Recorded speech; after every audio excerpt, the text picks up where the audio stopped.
La lumière aujourd'hui, c'est sur le festival Les Nuits Bressanes qui illumineront le stade de Bram les 7 et 8 juillet à Louhans en Saône-et-Loire, un des moments privilégiés de l'été pour prendre un bain de foule dans une ambiance de folie avec des artistes de renom sur scène. Ce festival a une histoire bien particulière qui mérite d'être connue.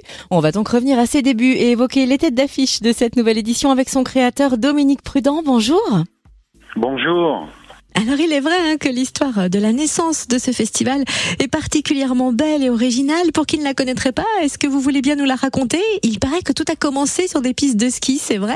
Oui, c'est exact. Ça a commencé sur les pistes de ski, puisque je skiais avec mon ami Patrick Bruel et j'avais des enfants qui étaient avec moi, comme je suis moniteur à Courchevel à l'ESCF 1850. Et puis un beau matin, ça s'est passé à table, où je m'occupais des enfants, avec la nounou qui était irlandaise, moi qui étais en plein milieu de tout ça, en train d'écouter les enfants parler en anglais, qui avaient 4 et 6 ans, et puis moi qui avais du mal de tout comprendre. Mais l'idée m'est venue de dire, mais pourquoi je voulais déjà faire une crèche, pourquoi je ne ferais pas une crèche pour les enfants trilingues, et j'ai fait ça. Je l'ai expliqué à Patrick. Patrick était très ravi. Je lui ai dit, est-ce que tu veux être le parrain? Il me dit oui. J'ai expliqué aussi à mon ami Julien Clerc, qui m'a dit oui aussi, à Gentilgana, tout le monde. Ça nous a permis de soulever des fonds. J'ai fait une crèche trilingue. Et là-dessus, comme c'était mes amis artistes qui étaient avec moi et d'autres, eh bien, on a décidé de commencer les Nuits Bressanes au profit des enfants d'Ola Kids, voilà, qui sert à toute la région. Et l'histoire, elle a commencé comme ça. Et depuis 13 ans maintenant, on fait un concert pratiquement tous les ans, sauf pour la pandémie. Et puis, en plus de ça, nous faisons participer Ella, les Restos du Cœur, et 3A2M, une association pour le Mali, pour Gentilgana, Ella pour Florent Pagny, Zidane, Sophie Talman et tous les autres. Et puis les Restos du Cœur que tout le monde connaît, où on travaille avec eux depuis plus de 10 ans, et où on fait les enfoirés, on est une plateforme de distribution, on participe avec eux, et c'est fantastique. Voilà. Alors au final, c'est vrai que c'est plus qu'un festival, c'est une histoire de cœur, et si on résume l'histoire en chiffres, elle est très impressionnante. Combien d'artistes ont été invités depuis la création du festival en 2012, et combien de spectateurs ont répondu à l'appel ? Alors 19 artistes, donc bien sûr le patron, Johnny, voilà, Bruel, Laurent Gérard, Patrick Bruel, Julien Clerc, Cabrel, Sardou, les Insu, enfin etc., plus tant d'autres, et aujourd'hui on touche les 100 000 personnes. Et est-ce qu'il est difficile de faire le choix des artistes que vous allez programmer ? Comment se passe la sélection pour le festival ? Alors la sélection, elle se passe en fonction de ce que les artistes sont en tournée ou pas.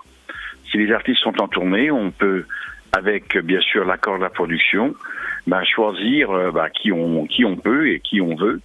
Et ça se passe que quand ils sont en tournée. Quand ils ne sont pas en tournée, c'est très difficile d'avoir l'artiste que l'on veut, parce que généralement, c'est même pas généralement, ils ne chantent pas. Donc il faut attendre la programmation des artistes qui sont en tournée l'année prochaine.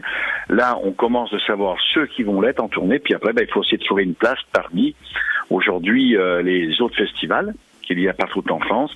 Et l'artiste, aujourd'hui, choisit aussi, bien entendu, le lieu où il veut aller. Souvent, il donne un peu son avis.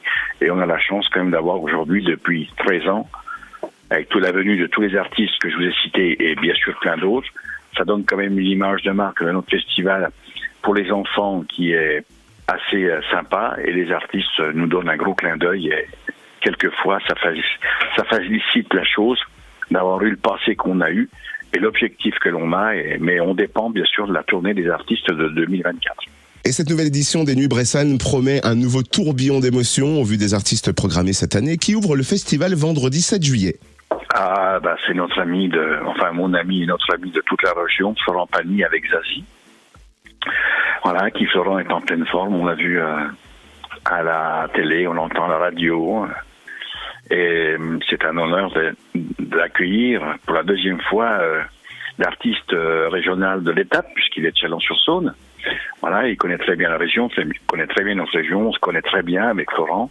Donc, on commence par Florent et Zazie, qui vont ouvrir le bal, le festival, et après le lendemain, on a Matt Procora et KPO qui viennent clôturer ce festival de 2 jours. Et ce sera fantastique parce qu'en même temps, on associe la gastronomie, la volaille de Bresse avec le comté du Jura et le vin jaune, et les vins du Jura, et nos amis du Chat Perché de Dole, voilà, pour ouvrir un petit peu les espaces sur toute la région et faire connaître tous les produits régionaux que l'on peut avoir et et en même temps associer la gastronomie à la chanson. Et à la solidarité aussi, est-ce qu'on peut évoquer les premières parties de ces 2 soirées ? Alors, tout à fait. La première partie, il y a Stéphane et les Étoiles Noires du Jura et du département du Doubs qui font l'ouverture de Pokora et KPO. Et c'est très important pour nous comme des jeunes artistes parce que ce sont les artistes de demain. Et en même temps, comme on parle des Étoiles Noires, c'est bien parce que c'est tous les jeunes, ce sont beaucoup d'enfants et de rendre hommage à tout ça, ça donne une continuité et un objectif supplémentaire dans notre festival. Votre billetterie a été prise d'assaut pour la soirée du 7 juillet avec Zazie et Florent Pagny, mais il reste des places pour la soirée Club de KPOM Pokora, où retrouver toutes les infos pratiques sur le festival Les Nuits Bressanes. Oui, on peut trouver toutes les infos pratiques sur le festival sur le site des Nuits Bressanes. Voilà, donc là-dessus, il y a encore quelques places, mais il faut fouiller, chercher. Et puis, quand il n'y en a pas, il faut appeler Orakis, on va vous aider justement à récupérer ces quelques places qu'on peut avoir à droite ou à gauche. Bien sûr que si vous en voulez une dizaine tous ensemble au premier rang ou dans des endroits bien spécifiques, c'est beaucoup plus difficile, ça c'est même très rare, mais il y a encore beaucoup de places que l'on peut mettre à disposition des gens. Il y a la vente aussi qui est faite le matin même, les dernières places qu'ils vont avoir le vendredi et le samedi pour ces 4 artistes sur ces 2 jours, le 7 et le 8 juillet. Ça, c'est bon à savoir. Le festival Les Nuits Bressanes au stade de Bram à Louhans les 7 et 8 juillet. Merci d'avoir pris ce temps-là pour nous, Dominique Prudent, créateur du festival. À bientôt. Au revoir.